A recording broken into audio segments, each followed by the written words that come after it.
So right now we're talking about views. If you want to be a YouTuber, or if you are a aspiring YouTuber or a YouTuber and you want to know how to get more views, first, I think we're going to start with watch Mr. Beast, okay?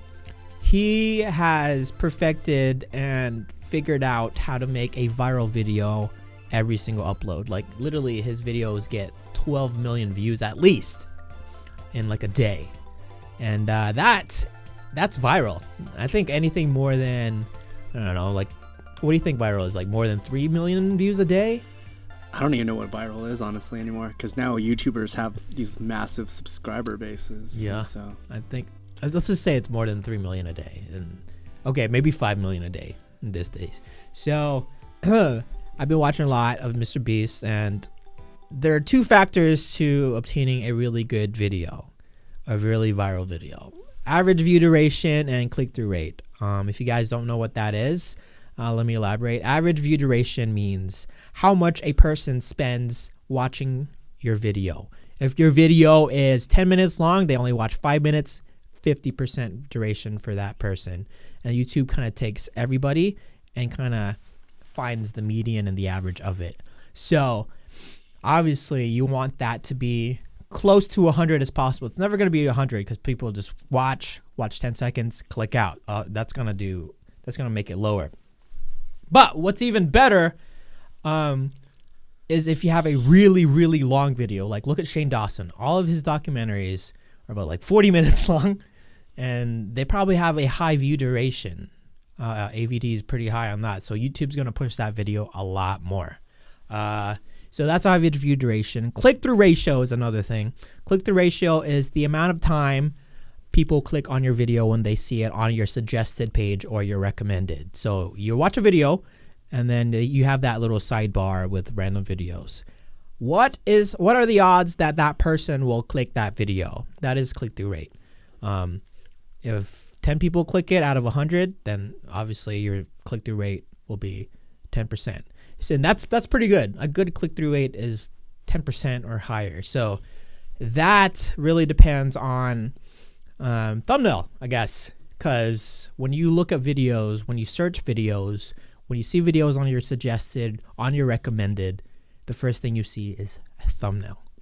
So if that thumbnail appeals to your audience, then they will be more inclined to click on it. So work on your thumbnails. Yeah, that's really the formula. But to perfect that in such a way really comes, if you take a step back, way step back, really comes from your content and who you are as a creator, as a person, what your personality is. Does your personality cater and entertain the people you are serving it to? Will it entertain people that don't know you, but it's like will it keep them interested to even watch more of your videos after finishing watching yours? And that, I feel like it's the hardest part, right? Like finding out your persona and finding out your content that you want to film. And yeah, that's where I can't answer the question. But that's how you get a lot of views, though. So, yeah, help me decipher this. So there's two parts I want to elaborate on. Just going back to the last thing you said, your persona. It seems like you're saying, like, how do I become more entertaining, or how do I serve my audience better? Mm-hmm. So when you're thinking about that, what goes through your mind, and how do you improve that? Retention. I think that's the whole thing. Like AVD is great, but retention, it comes hand in hand. Like it's like a formula. Like obviously when you film a video, you grab a camera, you say things to the camera like, yeah, whoa. But it's deeper than that. Like what are some retention tips or retention techniques that'll help your audience be invested a lot more? That'll help your audience keep watching until they find the result. So if you think about it like writing a book, okay, there's the intro, the hook. What will grasp your audience? Will that appeal to your audience, and will they keep watching it till the end?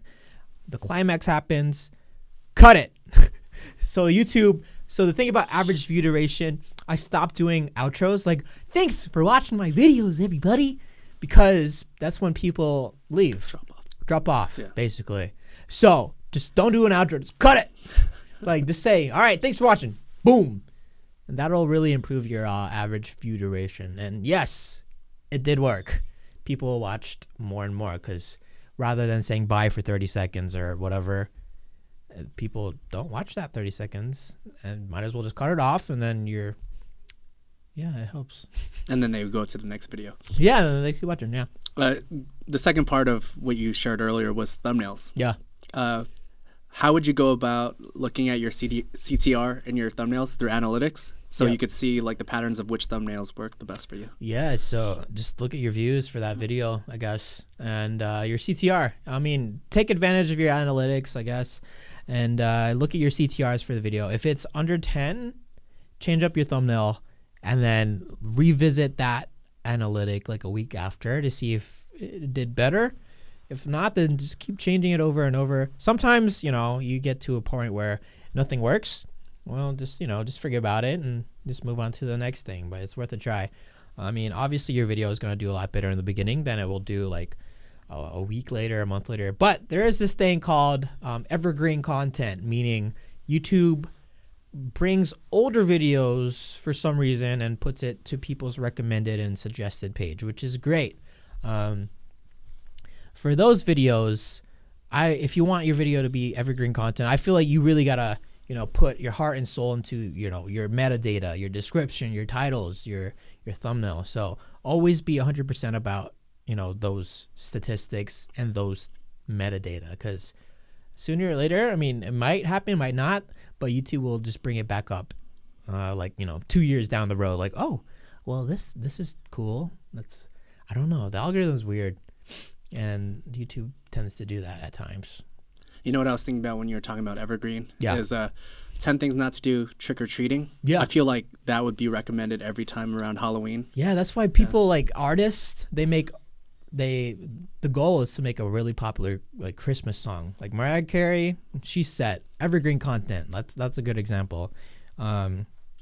But even like random things, like random events kind of pull up evergreen content. Like, I don't know, if like a movie comes up, like Fast and Furious, if you made something about cars or something, then your video about cars from 4 years ago will probably show up to everyone's recommended because that specific topic is trending at the time. So you never know what's going to trend. I feel like you just do everything.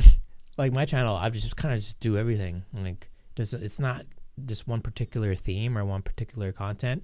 It's like a mixture of every single thing, which is good, but in a way it kind of gets tricky because people don't get specific things at times. But do what works, experiment like every so often and see if that works. If it doesn't, then hey, give it some time and then experiment again,